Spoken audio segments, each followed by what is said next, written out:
ಹಳ್ಳಿಯಲ್ಲಿ ಬಹಳ ಜನ ಕುಂತಿದ್ರಿ, ಹಳ್ಳಿ ಜನ ಬಹಳ ಕುಂತಿದ್ರಿ. ಎಮ್ಮೆ ಕರು ಹಾಕ್ತು ಅನ್ನೋದಕ್ಕೆ ಹಳ್ಳಿ ಭಾಷೆಯಲ್ಲಿ ಎಮ್ಮೆ ಹೀತು ಅಂತ ಅಲ್ವಾ?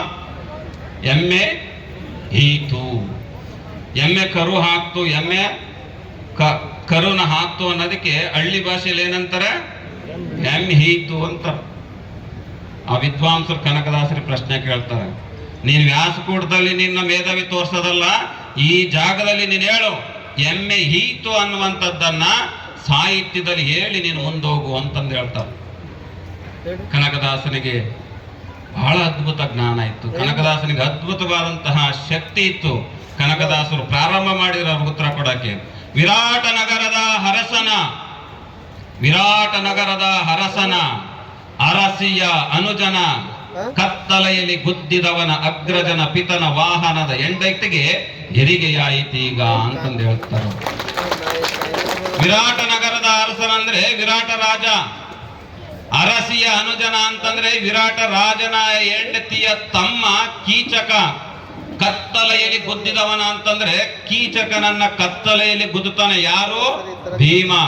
ಕತ್ತಲೆಯಲ್ಲಿ ಗುದ್ದಿದವನ ಅಗ್ರಜನ, ಗುದ್ದಿದವನ ಅಂತಂದ್ರೆ ಗುದ್ದಿದವನು ಭೀಮ, ಭೀಮನ ಅಣ್ಣ ಯಾರು?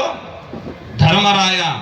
ಅಗ್ರಜನ ಪಿತನ ವಾಹನದ ಹೆಂಡತಿಗೆ ಧರ್ಮರಾಯನ ತಂದೆ ಯಾರು ಅಂತಂದ್ರೆ ಯಮಧರ್ಮ. ಯಮಧರ್ಮನ ವಾಹನ ಯಾವುದು? ಕ್ವಾಣ. ಕ್ವಾಣನ ಹೆಂಡತಿಗೆ ಹೆರಿಗೆಯಾಯಿತೀಗ ಎಂಹೀತೋಗು ಅಂತಂದ. ಅಂತಹ ಬುದ್ಧಿವಂತ ಜನಗಳಿಗೆ, ಕಿಡಿಗೇಡಿ ಜನಗಳಿಗೆ, ಪ್ರಶ್ನೆಯನ್ನ ಕೇಳುವಂತಹ ವ್ಯಕ್ತಿಗಳಿಗೆ ಕೇವಲ ಆನ್ಸರ್ ಮಾಡಲಿಲ್ಲ, ಅವರು ಉತ್ತರವನ್ನ ಕೊಡಲಿಲ್ಲ.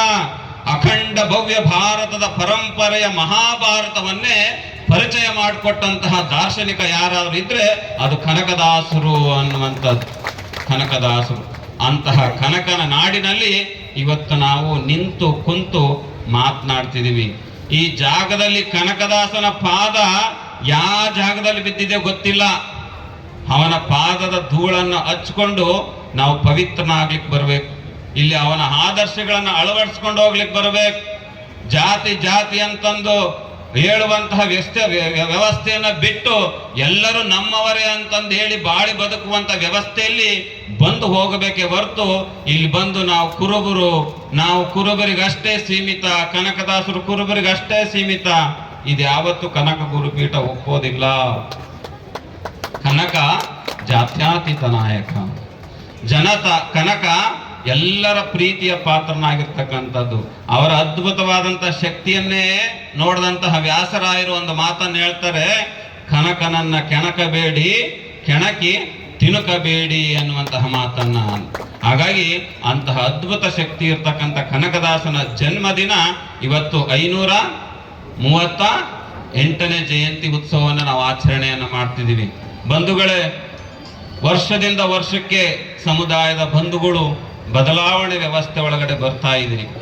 ಇವತ್ತು ಸಮಾಜ ಎಷ್ಟು ಬದಲಾವಣೆ ಆಗಿದೆ ಅಂತಂದ್ರೆ, ಒಂದು ಕಾಲ ಇತ್ತು ಕನಕದಾಸರ ಭಾವಚಿತ್ರಗಳನ್ನ ಟೀ ಶರ್ಟ್ಗಳಲ್ಲಿ ಹಾಕೊಂಡು, ಕನಕದಾಸರ ಚಿತ್ರಗಳನ್ನ ಟೀ ಶರ್ಟ್ ಮೇಲೆ ಬರ್ಕೊಂಡು, ಇಲ್ಲದ ಸಲ್ಲದ ಸ್ಲೋಗಗಳನ್ನ ಹಾಕೊಂಡು, ಇನ್ನೊಂದು ಸಮುದಾಯಕ್ಕೆ ನೋವಾಗುವಂತಹ, ಇನ್ನೊಂದು ಸಮುದಾಯಕ್ಕೆ ಬೇಸರ ತರುವಂತಹ ಸ್ಲೋಗನ್ಗಳನ್ನ ಬರ್ಕೊಂಡು ಇನ್ನೊಂದು ಸಮುದಾಯವನ್ನು ರೊಚ್ಚಿಗೆಬ್ಬಿಸುವಂತಹ ಸಂದೇಶವನ್ನ ಮೊದಲು ನೀವು ಕೊಡ್ತಾ ಇದ್ರಿ. ಇವತ್ತು ಇಲ್ಲ. ಕಾರಣ ಏನಂತಂದ್ರೆ ಶ್ರೀಮಠದ ಸಂಪರ್ಕ. ಶ್ರೀಮಠಕ್ಕೆ ಹೊರಡಾಟವನ್ನ ಇಟ್ಟುಕೊಂಡು ಹೋಗೋದು ಬರೋದವನ್ನ ಮಾಡ್ಕೊಂಬಂದಂತ ಸಂದರ್ಭದಲ್ಲಿ ಗುರುಗಳ ಆದೇಶವನ್ನ ಪಾಲನೆ ಮಾಡುವಂತ ಕೆಲಸವನ್ನ ಮಾಡ್ತಾ ಇದ್ರಲ್ಲ, ನಿಜವಾಗ್ಲೂ ಖುಷಿ ಆಗುತ್ತೆ ಅನ್ನುವಂಥದ್ದು. ಮೊದಲೆಲ್ಲ ಹೆಂಗ್ ಬರ್ಕೊಂತಿದ್ರಿ? ಮ್ಯಾಲ ಕನಕದಾಸ, ಬುಡಕ್ ಬರೀತಿದ್ರಿ ಗರ್ಭದಲ್ಲಿ ಗರ್ಜಿಸುವ ಹಾಲು ಮತ ಹುಲಿಗಳು. ಕನಕದಾಸ ಮ್ಯಾಲ ಫೋಟೋ, ಕನಕದಾಸ ಜಯಂತಿ ಮ್ಯಾಲೆ, ಕೆಳಗೆ ಗರ್ಭದಲ್ಲಿ ಗರ್ಜಿಸುವ ಹಾಲು ಮತದ ಹುಲಿಗಳು. ಇವತ್ತು ನಾರ್ಮಲ್ ಡೆಲಿವರಿಗಳು ಯಾವೂ ಇಲ್ಲ. ಇವತ್ತು ನಾರ್ಮಲ್ ಡೆಲಿವರಿನೇ ಇಲ್ಲ, ಪ್ರತಿಯೊಬ್ಬರಿಗೂ ಸಿಜರನ್ನೇ. ಇವ್ರು ಮತ್ತೆ ಗರ್ಭದಲ್ಲಿ ಗರ್ಜಿಸ್ತಾರ, ಇವ್ರು ಮತ್ತೆ ಗರ್ಭದಲ್ಲಿ ಗರ್ಜಿಸ್ತಾರಂತ. ಸಂಗೊಳ್ಳಿ ರಾಯಣ್ಣ ಖಡ್ಗ ಹಿಡಿದು ಬರುತ್ತಿದ್ದಾನೆ. ಭಾರಿ ಬಿಡಿ, ಯಾರು ಬೇಡಂದ್ರು ಹೋಗು. ಸೊ ಸಮುದಾಯ ಬಂಧುಗಳು ಎಲ್ಲಿಗೆ ಬದಲಾವಣೆ ಆಗಿದೆ ಅಂತಂದ್ರೆ ಇವನ್ನೆಲ್ಲವನ್ನು ಬಿಟ್ಟರು ಇವತ್ತೇನ್ ಬರ್ಕೊಂತಿದ್ದಾರೆ ಅಂದ್ರೆ, ನೋಡಿ ಮರಳಾಗದಿರೋ ಪರಸತಿಯ, ನೋಡಿ ಮರಳಾಗದಿರೋ ಪರಸತಿಯ, ನಾಡೊಳಗೆ ಕೆಟ್ಟವರ ಪರಿಯ ನೀನರಿತು. ಇವತ್ತು ಕನಕದಾಸರ ಸಂದೇಶವನ್ನ ಬರ್ಕೊಂತಾರೆ, ಬೇರೆ ಹೆಣ್ಣನ್ನ ಕಣ್ಣೆತ್ತಿ ನೋಡಬೇಡ, ಒಲ್ಲೆನೆಂದರಾಗುವುದೇ ಅಲ್ಲಿ ಪಡೆದು ಬಂದುದನು, ಎಲ್ಲವನ್ನು ಹೊಂದು ತೀರಿಸಬೇಕು ಮನುಜ. ನಾನು ಒಲ್ಲೆ ಅಂದ್ರೆ ಆಗೋದಿಲ್ಲ, ನಾನು ಮಾಡಿದ್ದನ್ನ ಇಲ್ಲೇ ಅನುಭವಿಸ್ಬೇಕು, ಇಲ್ಲೇ ಅನುಭವಿಸ್ಬೇಕು. ಈ ಸಂದೇಶವನ್ನು ಬರ್ಕೊಂಡ್ರೆ 4 ಜನ ಓದ್ತಾರೆ, 4 ಜನ ಎಂತ ಅದ್ಭುತ ಸಂದೇಶ. ಕಾಲ ಕಳೆದವಲ್ಲ ಜ್ಞಾನ ಬರಲಿಲ್ಲವಲ್ಲ, ಕಾಲ ಕಳೆದವಲ್ಲ ಜ್ಞಾನ ಬರಲಿಲ್ಲವಲ್ಲ, ಕಾಲನ ಕರೆ ಬಂದರೆ ಏನು ಹೇಳುವೆ ಸೊಲ್ಲ. ನಮಗೊಂದಿಸ ಈ ಸಾವು ಕಟ್ಟಿಟ್ಟ ಬುತ್ತಿ ಇದೆ, ಇರುವಂತಹ ಸಂದರ್ಭದಲ್ಲಿ ಪ್ರೀತಿ ವಿಶ್ವಾಸದಿಂದ ಬರಬೇಕು. ಆ ಕಾಲನ ಕರೆ ಯಾವಾಗ ಬರುತ್ತೋ ಗೊತ್ತಿಲ್ಲ, ಆ ಕಾಲನ ಕರೆ ಬರೋದ್ರೊಳಗಡೆ ನನ್ನ ಕಾಯಕವನ್ನ ಮಾಡಿ ಪರಿಪೂರ್ಣವಾಗಿರ್ತಕ್ಕಂಥ ಜೀವನವನ್ನ ನಡೆಸಬೇಕನ್ನುವಂತ ಸಂದೇಶವನ್ನ ಕೊಡ್ತಾನೆ. ಅಳಿವ ದೇಹವ ಸಿಂಗರಿಸುವೇಕೆ, ಅಳಿವ ದೇಹವ ಸಿಂಗರಿಸುವೇಕೆ, ಬೆಳೆಸು ಹರಿಭಕ್ತಿ ಮನದೊಳು ನಿರತ. ನೀವು ಸ್ನೋ ಪೌಡರ್ ಹಾಕೊಂಡು ಈ ಶರೀರವನ್ನ ಶೃಂಗಾರ ಮಾಡೋದ್ರಲ್ಲಿ ಏನು ಅರ್ಥದಿಲ್ಲ. ಈ ಶರೀರ ಹೆಂಗೆ ಶೃಂಗಾರ ಆಗ್ಬೇಕಂತಂದ್ರೆ ನನ್ನ ಅಂತರಾತ್ಮದ ಹರಿಯ ಸ್ಮರಣೆಯಿಂದ, ಭಗವಂತನ ಸ್ಮರಣೆಯಿಂದ, ಬೀರಲಿಂಗನ ಸ್ಮರಣೆಯಿಂದ ಈ ಶರೀರ ಶೃಂಗಾರ ಆಗ್ಬೇಕು ಅನ್ನುವಂಥ ಸಂದೇಶವನ್ನ ಭಗವಂತ ಕೊಡ್ತಾನೆ. ಇಂತಹ ಸಂದೇಶಗಳನ್ನು ಇವತ್ತು ನಮ್ಮ ಸಮುದಾಯದ ಯುವಕರು ಟೀ ಶರ್ಟ್ಗಳ ಮೇಲೆ ಹಾಕೊಂಡಿರ್ತಕ್ಕಂಥದ್ದು. ಮೊದಲು ಈ ಕಾಲ ಇತ್ತು, ಇವತ್ತು ಬದಲಾವಣೆ ಕಾಲ ಬಂದಿದೆ.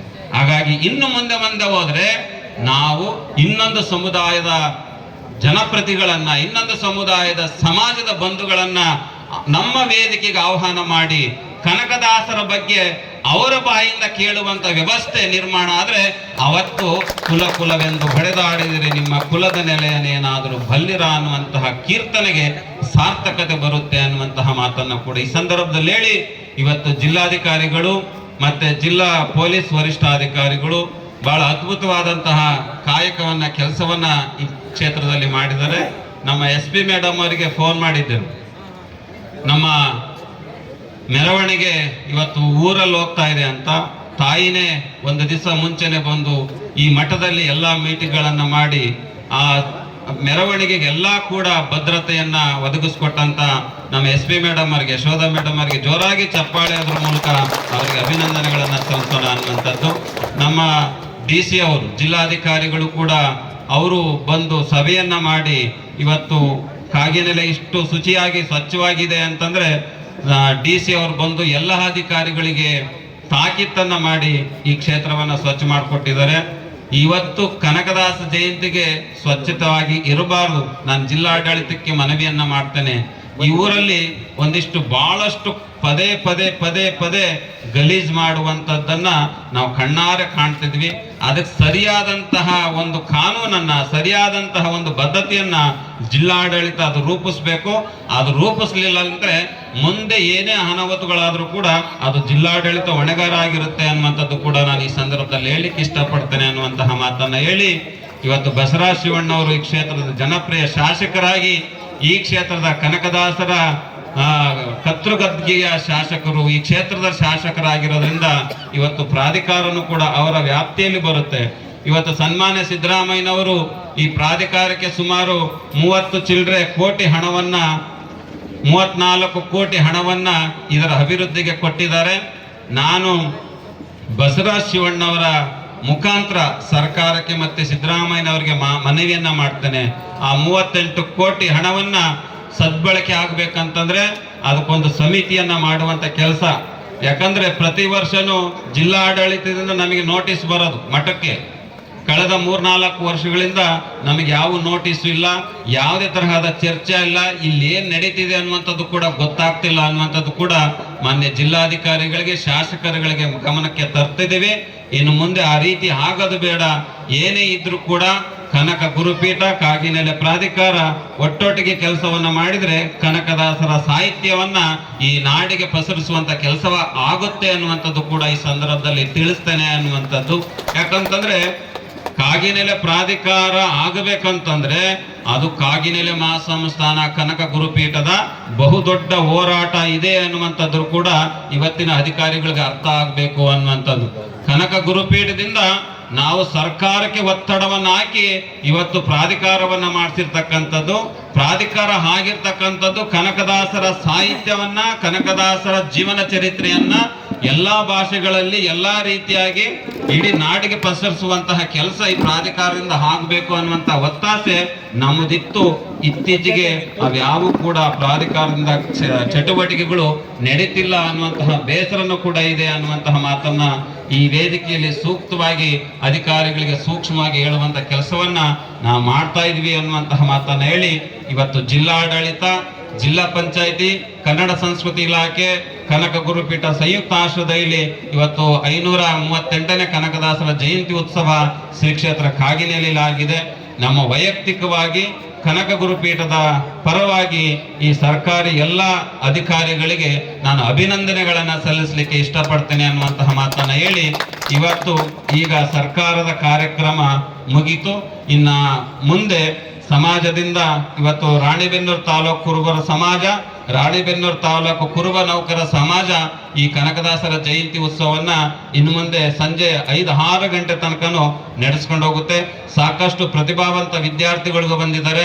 ಆ ಪ್ರತಿಭಾವಂತ ವಿದ್ಯಾರ್ಥಿಗಳಿಗೆ ಪ್ರತಿಭಾ ಪುರಸ್ಕಾರ ಕಾರ್ಯಕ್ರಮ ಮಾಡುವಂಥದ್ದು, ನೂತನವಾಗಿ ಆಯ್ಕೆಯಾದಂತಹ ಕುರುಬರ ಸಂಘದ ಪದಾಧಿಕಾರಿಗಳು, ಜಿಲ್ಲಾಧ್ಯಕ್ಷರುಗಳಿಗೆ ಈ ವೇದಿಕೆ ಒಳಗಡೆ ಪ್ರತಿಜ್ಞಾ ವಿಧಿ ಇದೆ, ಅವರಿಗೂ ಕೂಡ ಸನ್ಮಾನ ಸಮಾರಂಭ ಇದೆ ಅನ್ನುವಂತಹ ಮಾತನ್ನು ಹೇಳಿ, ಇವಾಗ ಸರ್ಕಾರದ ವತಿಯಿಂದ ಆಗಂತಹ ಕಾರ್ಯಕ್ರಮ ಇಲ್ಲಿಗೆ ಮುಕ್ತಾಯ ಆಗುತ್ತೆ. ಇದಾದ್ಮೇಲೆ ಸಮಾಜದ ಗಣ್ಯರಿಗೆ ಸನ್ಮಾನವನ್ನ ಮಾಡುವಂತ ಕಾರ್ಯಕ್ರಮವನ್ನು ಇಟ್ಕೊಂಡು ಸಂಜೆ 5:05ವರೆಗೆ ಕನಕ ರಥೋತ್ಸವ ಪ್ರಾರಂಭ ಆಗುತ್ತೆ ಅನ್ನುವಂತಹ ಮಾತನ್ನು ಹೇಳಿ, ಸಂಜೆ 5:15 ತನಕನೂ ಕೂಡ ಇಲ್ಲಿ ಕಾರ್ಯಕ್ರಮಗಳು, ನಮ್ಮ ಶಾಲಾ ಮಕ್ಕಳುಗಳಿಂದ ಸಾಂಸ್ಕೃತಿಕ ನೃತ್ಯಗಳಿರ್ತವೆ, ಒಂದು ಭಾಷಣ ಇರುತ್ತೆ, ಮತ್ತೆ ಒಂದು ನೃತ್ಯ ಇರುತ್ತೆ. ಈ ಎಲ್ಲ ಕಾರ್ಯಕ್ರಮಗಳನ್ನ ಶಾಂತ ರೀತಿಯಾಗಿ ತಾವೆಲ್ಲರೂ ಕೂಡ ಆಲಿಸಬೇಕು, ಕಾರ್ಯಕ್ರಮವನ್ನ ಯಶಸ್ವಿಯಾಗಿ ನೆರವೇರಿಸಿಕೊಡ್ಬೇಕು ಅನ್ನುವಂತಹ ಮಾತನ್ನ ಹೇಳಿ ನಿಮ್ಮೆಲ್ಲರಿಗೂ ಕೂಡ ಶುಭವನ್ನ ಕೋರಿ ನನ್ನ ಮಾತಿಗೆ ವಿರಾಮಿಸ್ತಾ ಇದ್ದೀನಿ. ಹರಿ ಓಂ ತತ್ಸತ್.